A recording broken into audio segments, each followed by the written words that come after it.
Elle a décidé de raccrocher à 95 ans. Lynn Renaud, attendue le 11 octobre 2023 dans le téléfilm Le Prochain Voyage, coécrit par Laurent Baffier, va finalement prendre sa retraite. La chanteuse et comédienne pense évidemment à la mort, mais, sereine, elle a tout organisé pour la suite. Outre son engagement de longue date auprès du SIDAction, Lynn Renaud a depuis quelques années décidé de devenir la porte-voix des partisans du droit à mourir dans la dignité. Favorable à l'euthanasie, la comédienne ne veut pas mourir dans d'atroces conditions. Je l'ai souvent dit, quand la vie ne devient que survie, il faut pouvoir partir à sa guise. Je ne veux pas partir autrement que libre. Il faut pouvoir garder sa dignité, son intégrité, a-t-elle confié à Télépoche. Son dernier combat. Lynn Renaud est connue des Français pour son engagement sans faille dans la lutte contre le sida. Mais, depuis quelque temps, la chanteuse et comédienne a aussi engagé un bras de fer dans un ultime combat. Celui pour le droit à mourir dans la dignité. Une loi pourrait voir le jour. Si la mort ne la hante pas, Lynn Renaud aimerait bien que ça se passe le plus doucement possible et, concrètement, elle a commencé à prendre ses dispositions, notamment côté héritage.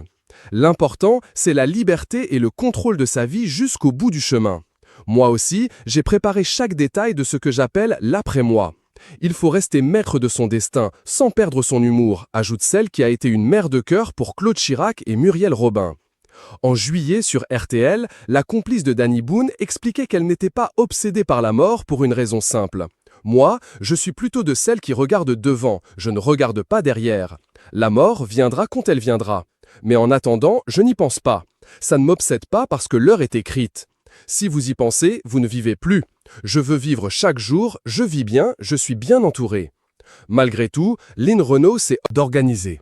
Elle a dévoilé qu'à sa mort, tous ses biens seront vendus. Sa maison de la Jonchère, achetée en 1949 avec son mari Loulou Gastet, située en région parisienne, également, et que l'argent de l'héritage sera ainsi versé à la recherche scientifique.